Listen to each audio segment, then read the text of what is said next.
नमस्कार मित्रों, मैं अपने संस्कृत सरयू चैनल पर आप लोगों का बहुत स्वागत करता हूं, हार्दिक स्वागत करता हूं। यह आज का जो टॉपिक है, आज का जो व्याकरण का टॉपिक है, बहुत ही महत्वपूर्ण है। आज का ये वीडियो आपके लिए बहुत ही महत्वपूर्ण होने वाला है। कोई भी परीक्षा की तैयारी कर रहे हैं, संस्कृत से रिलेटेड कोई भी परीक्षा की तैयारी कर रहे हैं, तो यह वीडियो आपके लिए बहुत ही महत्वपूर्ण होने वाला है। इसमें सबसे पहले हम संज्ञा प्रकरण का ज्ञान करेंगे।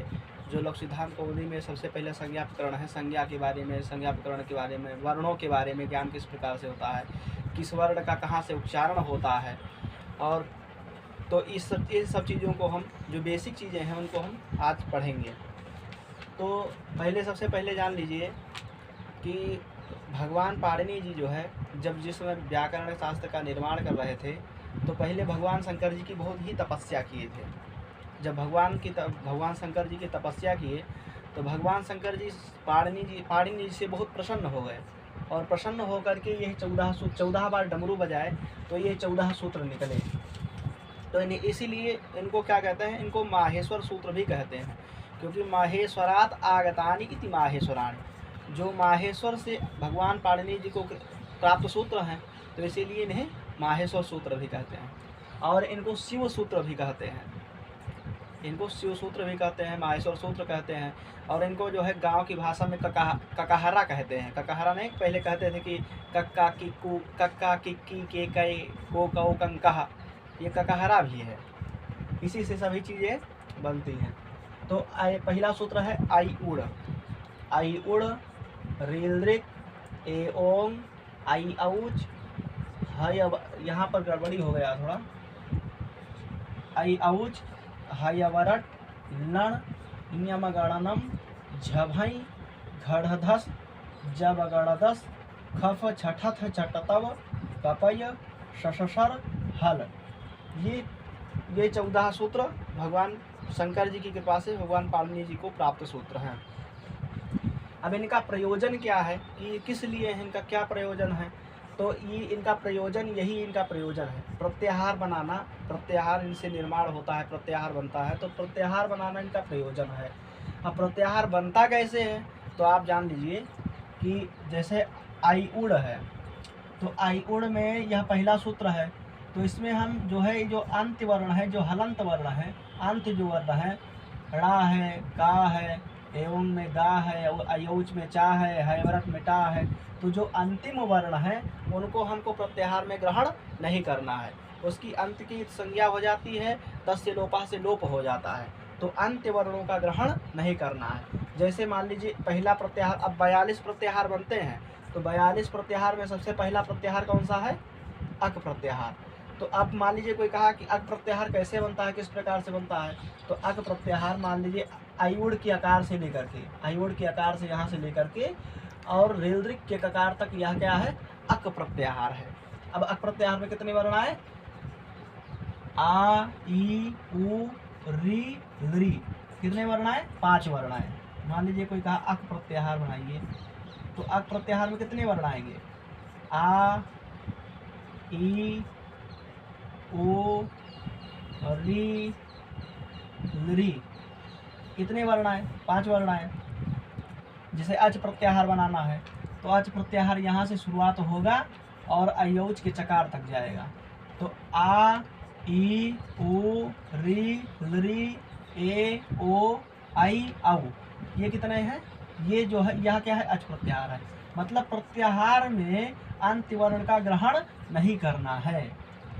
मान लीजिए अट प्रत्याहार बना, इसी प्रकार से अट प्रत्याहार बनाना हुआ, तो आ, ई, ओ, री, लृ, ए, ओ, आई, औ, ह, य, व, र, इतने वर्ण आए। ठीक है, इसी प्रकार से 42 प्रत्याहार बनते हैं। इनमें अंत वर्ण का ग्रहण नहीं होता है। इतना आप समझ गए। अब जो है, अब एक चीज और समझ लीजिए, अच प्रत्याहार, अच प्रत्याहार को हम स्वर कहते हैं, और हल प्रत्याहार के अंतर्गत जो वर्ण आते हैं उन्हें हम व्यंजन कहते हैं। तो स्वर जो होता है, ये जो स्वर, ये जो व्यंजन है, इसके बिना उच्चारण संभव नहीं है। ये जो व्यंजन है, जो हल है, हल प्रत्याहार का ए अच प्रत्याहार आ से लेकर के और अयोच के चकार तक अच प्रत्याहार है। इसे क्या कहते हैं, इसे स्वर कहते हैं। हाई वर्ग के हकार से लेकर के और हल के लकार तक जो वर्ण है इन्हें व्यंजन कहते हैं। तो जो व्यंजन है, जो व्यंजन में हकार में अकार है, हकार में अकार है, यकार में अकार है, वकार में अकार है, रकार में अकार है, तो इन वर्णों का जो व्यंजन वाले वर्ण हैं उनका बिना स्वर के उच्चारण संभव नहीं है। मान लीजिए जैसे हा है, हल प्रत्याहार का पहला वर्ण ले लीजिए हा, तो हा में क्या है, आ जुड़ा हुआ है, हा प्लस आ बराबर हा, तभी हा का पूरा उच्चारण हो पाता है। यह जो अच वर्ण है इसके संयोग से ही हकार का पूरा उच्चारण हो जाता है। नहीं तो हम यदि इनका संयोग नहीं करेंगे, अच का संयोग नहीं करेंगे, स्वर का संयोग जब व्यंजन में नहीं करेंगे तो उसका उच्चारण संभव नहीं हो पाएगा। उसका उच्चारण आधा उच्चारण होगा, जैसे ह य व, ऐसा आधा आधा उच्चारण होगा। इसीलिए जो ये जो अच हैं ये सभी जो है इसमें मिले रहते हैं। मान लीजिए हा है, अब उदाहरण के रूप में समझ लीजिए, जैसे कहते हैं का है, तो का है तो का में आ जुड़ा हुआ है, तभी तो का पूरा बराबर का पूरा उच्चारण हो रहा है। का में बड़ा आ मिला देंगे, बड़ा दीर्घ आकार में मिला दिए तो क्या हो गया, का, और उसका छोटी मिला दिए, ई मिला दिए, ई भी तो स्वर है, तो ई मिला दिए तो क्या हो गया की, बड़ी मिला दिए, का हलंत है, बड़ी मिला दिए तो क्या हो जाएगा की बराबर की। का है, का में ऊ मिला दिए तो क्या हो गया कू, और का है, का में बड़ा ऊ मिला दिए तो क्या हो गया कू। तो पहले जो रहते थे गांव में, जो देहात में लोग रहते थे, तो इसी प्रकार से अपने लड़कों को पढ़ाते थे, का की को, इसी प्रकार से उसका उच्चारण बता देते थे, तो उनको जो है सब वर्णों का ज्ञान हो जाता था। इसी प्रकार से खा है, यह क्या है, व्यंजन है, यह क्या है, स्वर है, यह व्यंजन है, यह स्वर है। तो इसी स्वर के द्वारा, स्वर की संयोग से, स्वर की युक्त होने से ही जो है व्यंजन का उच्चारण पूरा हो पाता है। मान लीजिए हम खा ले लिए, तो खा में भी तो आ है, तभी तो खा आधा है, ये हलंत जब लगा रहता है, ये हलंत है, ये आधा रहता है, और जब आ मिल जाएगा तो पूरा हो जाएगा, तो खा हो जाएगा।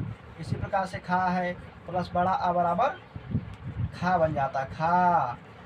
गा है, गा में छोटा आ मिला दिए तो ये क्या हो गया गा।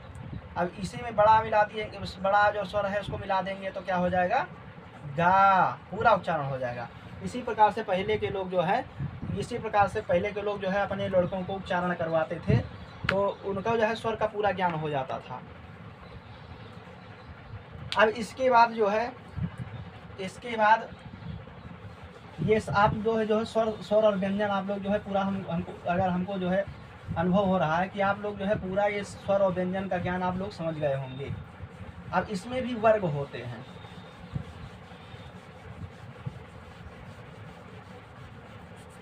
आ से लेकर के और चा तक जो वर्ण हैं वे स्वर हैं, वे किसी के संयोग से नहीं बनते हैं। और जब व्यंजन है तो व्यंजन में स्वर का संयोग रहता है। बिना व्यंजन में स्वर का जब संयोग नहीं रहेगा तो व्यंजन का उच्चारण संभव नहीं हो पाएगा। आप लोग इतना समझ गए। अब देखिए का से लेकर के तो का वर्ग, यह का वर्ग है। का वर्ग में कितने वर्ण आते हैं, का, खा, गा, घा, अंगा, ये क्या है कवर्ग है। इसे कवर्ग चवर्ग होता है। चवर्ग में कितने वर्ण आए, चा, छा, जा, झा, या। कवर्ग चवर्ग टवर्ग, टवर्ग में कितने वर्ण आए, टवर्ग में ही 5 वर्ण आए, टा, ठा, डा, ढा, अणा। टवर्ग में ता, था, दा, धा, ना। कवर्ग चवर्ग टवर्ग तवर्ग पावर्ग। पावर्ग में कितने वर्ण आए, पा, हा, बा, भा, मा। इसी प्रकार से यह 5 वर्ग हो गए। एक कवर्ग हो गया, चवर्ग हो गया, टवर्ग हो गया, तवर्ग हो गया, पवर्ग हो गया। तो कवर्ग में 5 वर्ण, चवर्ग में 5 वर्ग, टवर्ग में 5 वर्ग, तवर्ग में 5 वर्ग और पवर्ग में 5 वर्ग। तो यह वर्ग का ज्ञान हो गया, ये वर्ग है। पाफा वाफा मा।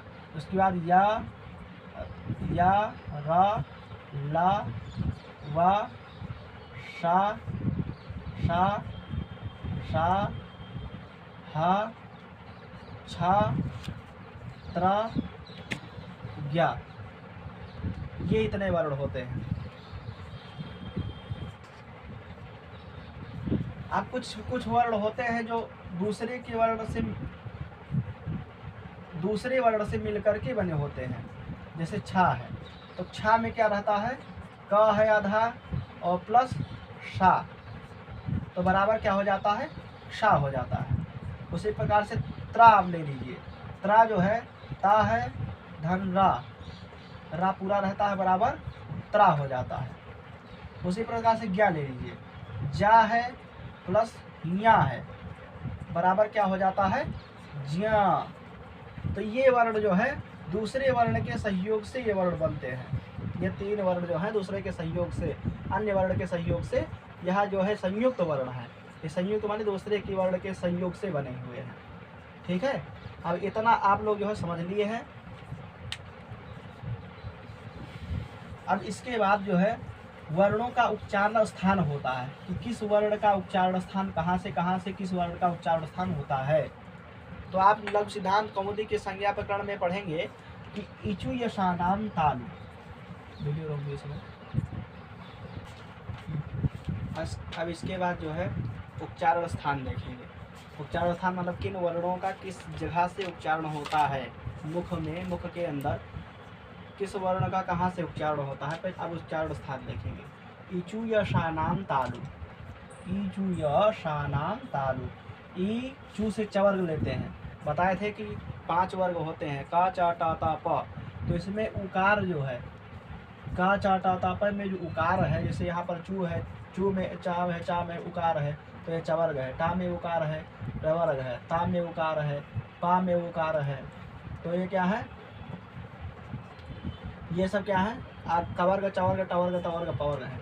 एक यहाँ पर छूट गया है, अकूह विसर्जनीया नाम कंठा, अकूह विसर्जनीया नाम कंठा।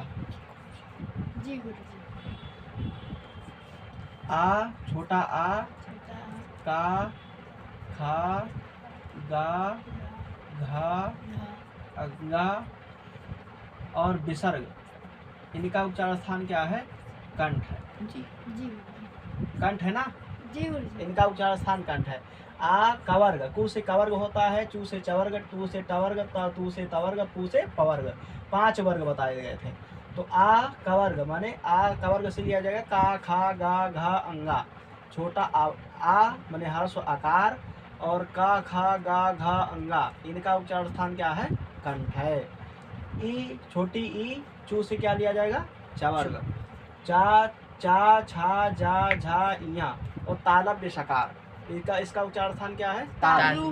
तालु माने जिह्वा का नीचे भाग जो होता है तालु होता है, तालु से इसका उच्चारण स्थान होता है। ऋतु रसाणा मूर्धा, री टवर्ग टा ठा डा ढाणा और रा और शा, इनका उच्चारण स्थान क्या है, मूर्धा। मूर्धा शायद इस भाग को कहते हैं, ये मूर्धा है, तो इससे उच्चारण स्थान होता है। इसका उच्चारण स्थान यहाँ है। री ता तू से तवर्ग, तो री ता था दा धा ना, ला और शा, इसका उच्चारण स्थान क्या है, दंत से, दंत माने दांत, दांत से उच्चारण स्थान। ऊ पवर्ग, उपपधमा नियाना मुष्ठऊ, ऊ से ऊ, पवर्ग से पा फा बा भा मा, और इसको कहते हैं इसको कहते हैं उपधमानीय, माने पा के पवर्ग के पहले जो वह जो यह जो चिन्ह है, ये क्या है, अर्ध विसर्ग। तो इसका जब चिन्ह रहता है पवर्ग के पहले तो इसे क्या कहते हैं, उपधमानीय। और जब जो है कवर्ग के पहले जो ये ऐसा चिन्ह रहे तो उसे क्या कहते हैं, जिह्वा मूलीय। तो मतलब ये उपधमानीय, इसको क्या कहेंगे, उपधमानीय। तो उ पवर्ग उपधमा नी है, इसका उच्चारण स्थान क्या है? वो इसका उच्चारण स्थान ओष्ठ है। ठीक है। ओठ से। उसके बाद नाम नासिका च, न अनुस्वार, इसका उच्चारण स्थान क्या है? नासिका। नासिका मतलब नाक। नाक से इसका उच्चारण स्थान, इसका इसके उच्चारण कहाँ से होता है? नाक से। नाक से होता है। ए दयितोह कंठ तालु, ए और ऐ का उच्चारण स्थान क्या है? कंठ तालु। कंठ मतलब कुछ कंठ का भाग रहता है, कुछ तालु का। तालु। तो कंठ तालु में दोनों मिल करके इनका उच्चारण स्थान होता है। ए और ऐ का उच्चारण स्थान कंठ तालु है। ओ दौतोह कंठोष्ठम, ओ और औ का उच्चारण स्थान क्या है? कंठ और ओष्ठ। ओष्ठ। ओष्ठ माने ओठ। ओठ, कंठ कंठ ये कंठ। कंठ माने ये और ओठ, इसका दोनों का उच्चारण कंठ स्थान में। कंठोष्ठ है। वकारस्य जो वा है, वकारस्य दंतोष्ठम, वकार का उच्चारण स्थान, जैसे वा बोलो वा, वाह। वा बोले तो इसका उच्चारण स्थान क्या है? दंत। दंत ओष्ठ, ओष्ठ। माने दांत और दांत ओठ और ओष्ठ। दोनों मिल करके वकार का उच्चारण स्थान होता है। फिर कहें जिह्वा मूलीय से जिह्वा मूलम, जिह्वा मूलीय जो है, जो ये जिह्वा मूलीय, इसको जिह्वा मूलीय बोलते हैं। कवर्ग के पहले जो विसर्ग होता है उसे क्या कहते हैं? जिह्वा मूलीय। तो जिह्वा मूलीय का उच्चारण स्थान क्या है? जिह्वा मूल है। जिह्वा का अग्रभाग, मूल माने अग्रभाग। नासिकानुस्वारस्य, जो नासिका है, नासिका मतलब नाक, नाक। नाक से किसका उच्चारण स्थान है? नाक से किसका उच्चारण होता है? अनुस्वार। अनुस्वार का। तो नासिका अनुस्वारस्य, अनुस्वारस्य उच्चारण स्थानम अस्ति नासिका, नासिका के उच्चारण स्थान अनुस्वार का उच्चारण स्थान नासिका है। अब हम जो है उच्चारण स्थान जान गए हैं। उच्चारण स्थान के बाद जो है प्रयत्न होते हैं। तो प्रयत्न कितने प्रकार के होते हैं? यत्न, यत्न माने प्रयत्न, प्रकृष्टो यत्नः प्रयत्नः। तो प्रयत्न कितने प्रकार का होता है? 2 प्रकार का होता है, एक आभ्यंतर और एक बाह्य। एक आभ्यंतर प्रयत्न, एक बाह्य प्रयत्न। आद्या प्रंचधा, जो आभ्यंतर प्रयत्न है वो 5 प्रकार का होता है। स्पृष्ट, ईषद, स्पृष्ट, ईषद, विवृत, विवृत, सम्मिलित, भेद से 5 प्रकार का होता है। का से लेकर के माँ तक जितने वर्ण आते हैं, का खा गंगा चसा जझिया टठरना पफमा यारा लावा पाफा बाभमा, यहाँ तक जो वर्ण आते हैं उनको स्पर्श, उनकी स्पर्श संज्ञा है। उनकी क्या संज्ञा है? स्पर्श संज्ञा है। और स्पृष्ट प्रयत्न है। यड़ो, यड़ प्रत्याहार में जो वर्ण आते हैं, या वा रा ला, इनकी अंतस्थ संज्ञा है। और ईषद स्पृष्ट इनका प्रयत्न है। सल प्रत्याहार में जो वर्ण आते हैं, शा शा शा हा, इनकी ऊष्म संज्ञा है और इनका ईषद विपरीत प्रयत्न है। अच, अच आ ई उ रिल दी ए ओ आई औ, इनका विपरीत प्रयत्न है। हर्ष आ, हर्षवा का संवृत प्रयत्न है और विपरीत दोनों प्रयत्न है। प्रयोग दशा में जो है संवृत प्रयत्न है और प्रक्रिया दशा में विपरीत प्रयत्न है। अब बाह्य प्रयत्न के बारे में समझते हैं। खर, खर, खर प्रत्याहार में जो वर्ण आते हैं, ख फ छ ठ थ च ट त क प श, इनका विवार श्वास आघोष प्रयत्न होता है। और हस का ह य व र ल ञ म ग ड़ न झ भ घ ढ ध ज ब ग ड द, इतने जो वर्ण आते हैं, हसा इनका संवार नाद घोष होता है। इनका संवार नाद और घोष, इनका ये 3 प्रयत्न होता है। संवार नाद घोष प्रयत्न होता है जी। का चा टा ता पा, ये वर्ग के प्रथम वर्ण। का चा टा ता पा तृतीय वर्ण। गा जा डा दा पा तृतीय है जी। और पंचम ञा मा गा डा ना मा, इनका क्या है? अल्प प्राण है। वर्ग के प्रथम, तृतीय, पंचम और यण या वा रा ला, इनका क्या है? अल्प प्राण होता है। और वर्ग के द्वितीय ख फ छ ठ थ और चतुर्थ घा झा ढा धा भ और शल शा शा शा ह, इनका क्या है? महाप्राण होता है। अब देखिए, अब इतना आप जो है संज्ञा प्रकरण में मूल चीज़ें जो है, जो इम्पोर्टेंट चीज़ें, जो बहुत महत्वपूर्ण होने वाली चीज़ें हैं, वो आप हमको बता दिए हैं। धन्यवाद।